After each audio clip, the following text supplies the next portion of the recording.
From the culture of the American South, where roots hold stories, comes a natural deodorant inspired by generations of wisdom.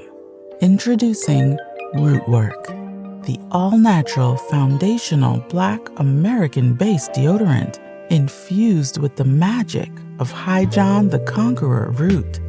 Our unique blend enriched with this legendary root offers 24-hour protection, rooted in the power of nature. Embrace this deodorant that celebrates culture, history, and your well-being. Unlock the magic of Rootwork today. Experience the pure essence of nature. Visit rootworkstyle.com and make the switch to a healthier, cultural choice.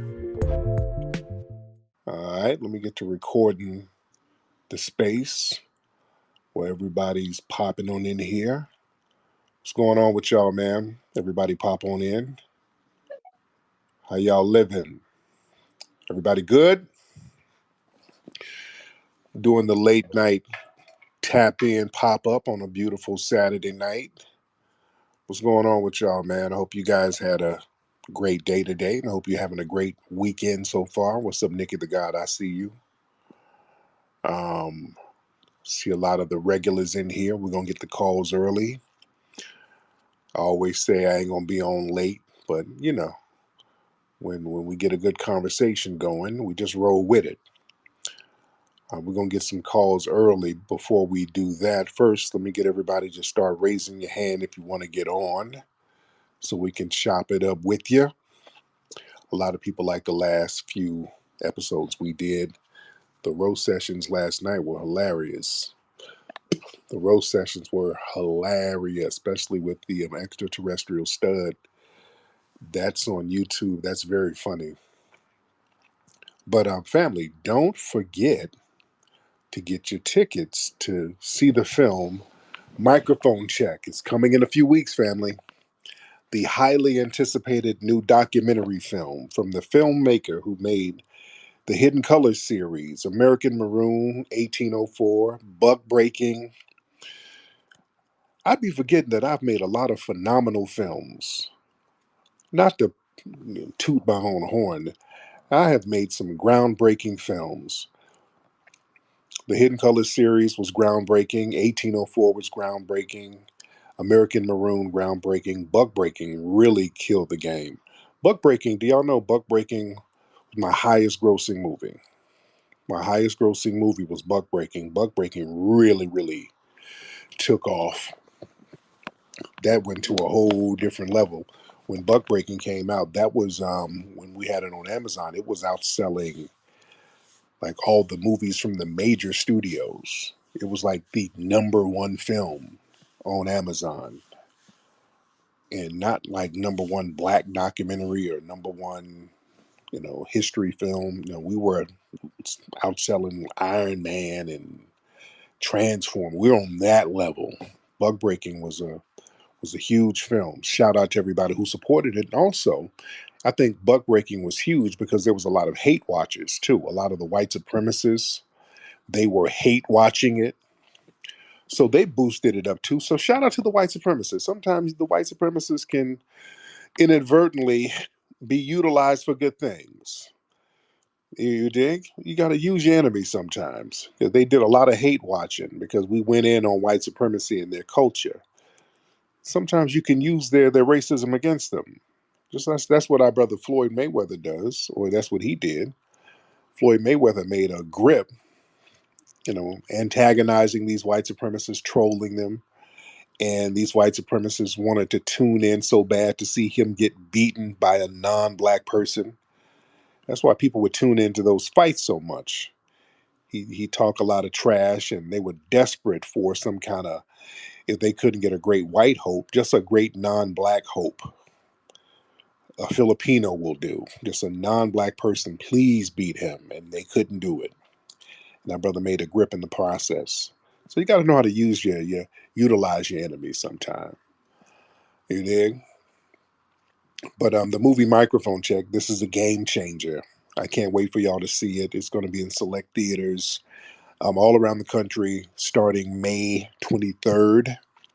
In New Orleans, it's going to play on Wednesday, May 22nd. So New Orleans, you're going to see it first. Anybody in here from New Orleans? Shout out to New Orleans. Excuse me. All right, we got a lot of calls in here. Let me get Adonis in here because Adonis is requested early. What's up, Nikki the God? I see you, beloved. What's up, Adonis? Hey, I just wanted to come up here and say that, Nikki is such a sweet person.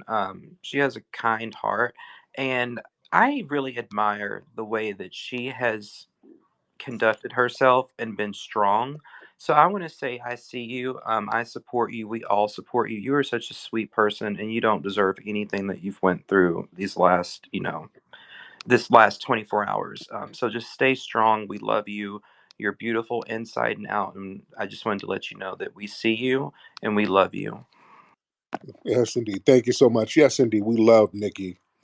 We absolutely love Nikki. Nikki's phenomenal, and we've been having, there have been conversations had behind the scenes about some strange things that's going, but there's been conversations behind the scenes. So Nikki, she's going to be good. Shout out to our good sister Nikki. Let's get Black Dynamite in the building. Black Dynamite. Black Dynamite in the building. What's going on, big brother, man? Hey, I'm working right now, but I just want to give you a shout out, give you your props, and I got my tickets for the microphone check in New York. I'm gonna be Yes. glad to see you up there. But I just got a question, man. This is going to piggyback off of the last uh, episode on YouTube. Yeah. Did Cedric get his truth back? You had me cracking up so heavy over that. I ran a red light because of you, man. I said, "Oh God, come on, Cedric, fight back, man. Lord, Just yes. We tell had him the truth or something." yeah, that was an intervention. Cedric is going through something. Little sassy Cedric is going through something. Sassy Cedric always calls up here upset with transgenders. Okay, there's something going on. Yeah, yeah. I got the clip on YouTube where Sassy Cedric called up mad because T.S. Giselle calls in. I let everybody call in. I let everybody call in. Everybody's welcome. Everybody can. Hey, man, this is an open forum. Anybody can call up and ask anything you want, even enemies. If you have an opposing view, that's fine. Like T.S. Giselle, I disagree with everything T.S. Giselle has to say, pretty much. But it creates dialogue. We're here to engage in dialogue. People are here to bring their different views and ideologies, and we're here to debate them and go back and forth and sometimes share ideas, oppose ideas. That's what an open forum is for. I'm not insecure about no damn transgender. Ain't no transgender messing with me. That nigga, Sassy Cedric, it's something really going on with dude. For those who don't know, it's a dude. Every time he call up, man, why you gotta have transgenders calling up here? You know how that be making me feel? She's like, nigga, all right. Why you got them up there? You giving them a voice? Why you you you lending them credence and credibilities? Why is you letting them talk like this? You know it's conjuring up a spirit on me. And speaking of transgenders, is T.S. Giselle. Let me get T.S. Giselle in here. We're gonna get Sassy said. He's gonna be very mad because T.S. Giselle is back. What's up, T.S. Giselle? Period. And I got a message for Sassy. What was his name again? Sassy said. I got a message for Sassy said. The queen is on the throne again, and there's nothing you can do about it. Now check that. All right, you better Okay, watch. You better watch out. He hold might on. come get you. Go ahead. So really serious. I'm being serious. Yeah. So I don't discuss Tariq reparations or any of that anymore. Let me tell you why. Why? Anytime that we have these quote unquote pro black movements that are supposed to better the community, there's a lot of vitriol for LGBTQ people. It's very disheartening. The I've had the nastiest statements made to me over the course of the last 2 years, trying to literally have a voice in this conversation. Just this morning, Dana, who runs with Judge Joe Brown said that she's sick of LGBTQ being included in black stuff. That's very disheartening to Well, hear people speak. I'm not finished. hold on, because the thing is, Let what? me No, no, no, finish hold my on. Let me statement. hold on, wait, hold on, because no. We were having a dialogue, not a monologue. I can understand where people will say they don't want other agendas crowbarred into black agendas, because what happens is a lot of black LGBT people will come into the conversation talking about LBGT issues, and that's a Trojan horse for the white LGBT people to get all of the tangible resources that we're supposed to get. So we don't want you guys being a Trojan horse for the for white mommy and white daddy sitting in the sidelines pushing y'all into the conversations. You understand? Yeah, I don't know what I don't. At the end of the day, when I walk into a high dollar steakhouse, to the supermarket, to any event, I walk into those spaces as a black person. I don't Right. have transgender across my forehead. And I feel that in many circumstances that anything that's labeled as pro black, I feel like it only has to fit. If you don't fit a certain narrative, there's really no voice for you. And so when you see black LGBTQ people almost distance themselves from our own community, all you have to do is tune into a Twitter space to understand why we may do that, to understand why the Billy Porters or the Robin Roberts or the RuPauls do what they do. The vitriol is just very disheartening. It's But if you something bring that's up, very frustrating. okay, hold on, because if you bring up people like Billy Porter, see Billy Porter and folks like him, they act like flunkies for the white supremacists, because Billy Porter has said a bunch of vile things about black society, trying to get brownie points from his white paymasters. And then when they turn on him and they stop giving him work, because he's not really that talented, he wants to cry foul. And also, there's been pro-black movements with our brothers and sisters who are LGBT. Bayard Rustin, who was an MOP back in the 60s, James Baldwin, he was a writer, LGBT brother. He was all about blackness, and the black community embraced him. So we have no problem with anybody's sexuality or identity, as long as you are about the empowerment of the black community. The black community embraced who? James Baldwin. The black community embraced James Baldwin. Yeah. Yes, they have. We I don't know, Tariq. and even the Um, Harlem Renaissance, the Langston Hughes, a lot of those writers in the Harlem Renaissance, most of them were LGBT. We embraced them. well, Mom's Maybelline. what we do know is there's no Black American culture without the influence of Black LGBTQ people. Always Oh yeah, that's not the true. brightest and biggest stars in our community. And unfortunately, a lot of them had to suffer and hide who they were, like the legendary, iconic Whitney Houston, because of their gender orientation. But we cannot But Whitney criticize. like dudes. Whitney like dudes. Whitney was married.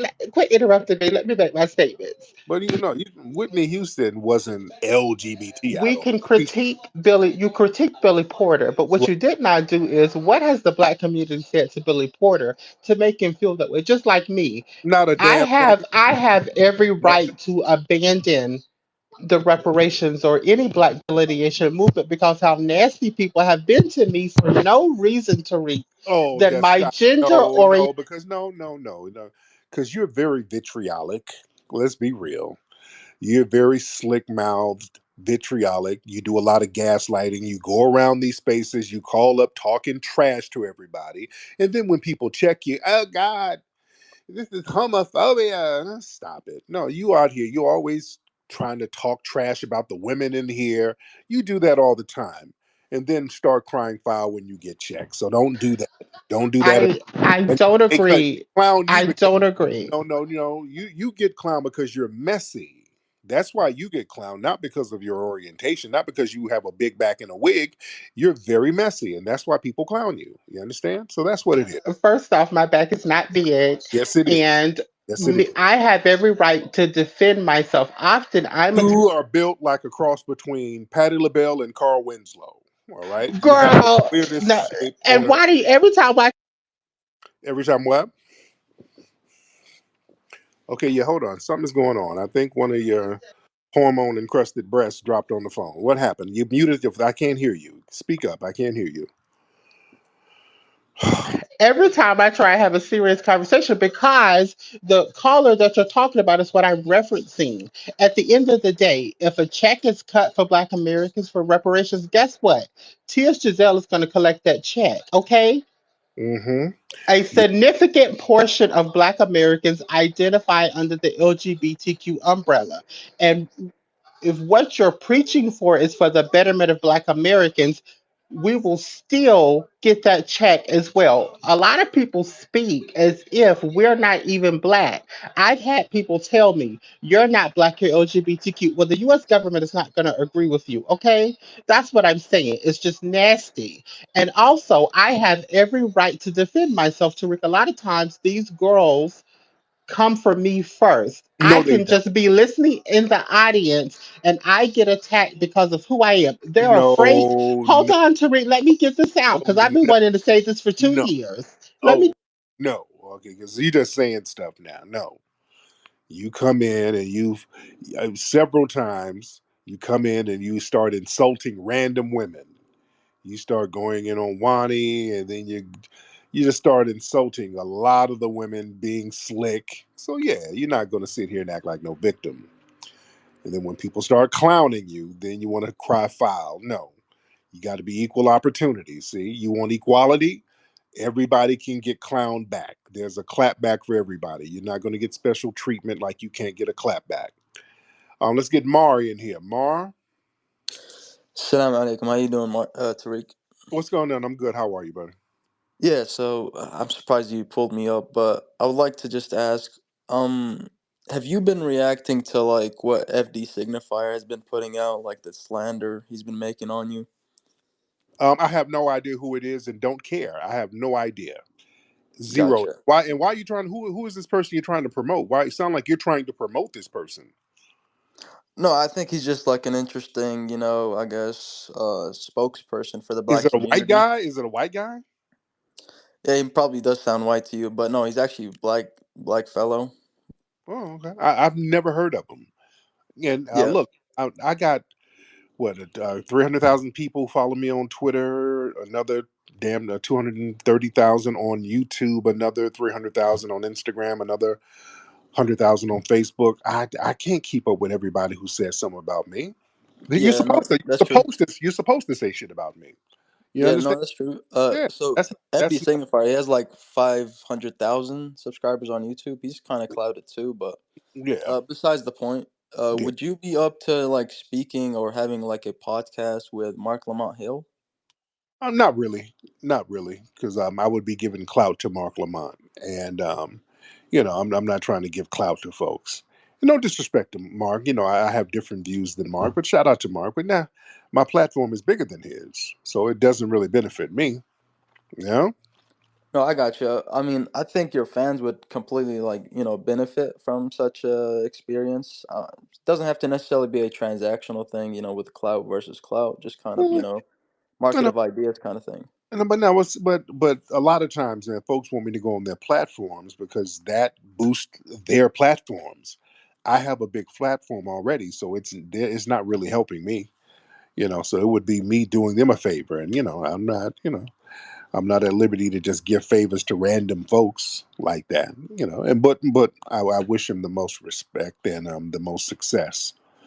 But yeah, people, that's why your guy, whoever you're naming, some random guy, whoever is making videos about me, they have to use my name for clout. They have to use my name for views.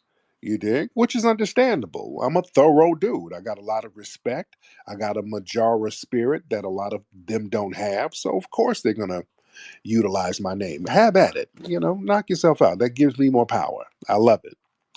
All right, but Mar, Thank anything you. else on your mind, Mars? No, I appreciate you. Thanks. Okay, my man. Thank you so much. Yeah, yeah, fam. I don't really trip on folks making video. People do that shit all the time. Yeah, just making little weird videos about me. Yeah, you're supposed to do that. You're supposed to talk about a boss. You know? You're supposed to hate up. Nobody hates down. You always hate up. You hate up to somebody who's doing something that you want to do. We got the rabbi in the building. Oh, let me talk to my brother Marcel. Marcel, who's going to be a keynote speaker at the Rally for Reparations in Washington D.C. June. What's that? June 15th. June 15th. Our good brother Marcel. What's up, brother? I'm good, man. How you doing, brother? I'm doing well. Looking forward to the second annual Rally for Reparations. Yes, indeed, man. I can't wait for you to spit hot fire, man. I can't wait. Thank you. And I just want to respond to what was mentioned about, the Black community being homophobic, or people who identify with the LGBTQ banner sometimes being rejected by the Black community. Of course, you have people who can be bigoted in all communities. But when people mention things like Billy Porter, what I find interesting is that the white quote unquote LGBTQ community is extremely anti-Black, just as Yep. anti-Black as their straight counterparts. And yet you got people like Billy Porter and Lee Daniels who will marry people from that community with no problems. They Hmm. don't take the anti-Blackness of the white community at large and LGBTQ identifying white community and say that's all white people. But they will take the experiences they have had with a few bigoted Black people and then try to apply that to all of us. Number two, those people like Billy Porter, he's not afraid to go chest out for LGBTQ centric issues, but he never does that for Black Black. American FBA centric issues. So who's rejecting who? I just want Mhm. to bring that point up there. Great point. Thank you so much, brother. Yeah, yeah. These people will go out here and stomp for LGBT issues, and they don't say anything about a Black issue. And in fact, they're the ones who distance themselves from Black society and try to act like we're attacking them. No, nobody's attacking you. You're going out of your way to distance yourself. Y'all never call out that white racism from the LGBT community. Remember, it was us, straight Black folks, who were stomping for the victims of Ed Buck, those Black men who kept being unalived at Ed Buck's house. We were going hard body on that Ed Buck situation. We wanted justice for those brothers. You see? So, yeah, I don't want to hear that stuff about us. We don't embrace. No, no, no. We want justice for all of our Black folks, man. That's what it is. 2 years ago, we came here to Washington, D.C., shoulder to shoulder, with our voices raised in unison, demanding recognition, justice, and reparations. That moment was etched into the records of our struggle. And now, brothers and sisters, we are going to return here to Washington, D.C., not merely just to reminisce, but to reignite our spirit of determination, to amplify our voices, and to reaffirm our commitment to the cause. Join me, Tariq Nasheed, here in Washington, D.C. at the Rally for Reparations Juneteenth celebration at Freedom Plaza. We're going to have a vast array of phenomenal speakers, guests, leaders, and activists who's going to reignite that spirit of Majawa that's within us and our lineage. You don't want to miss this event. Go to rallyforreparations.com. That's rallyforreparations.com. Come on down here to Washington, D.C. Be a part of history. Join me. Stand up for yourself, stand up for justice, stand up for your ancestors. Rallyforreparations.com. See you here.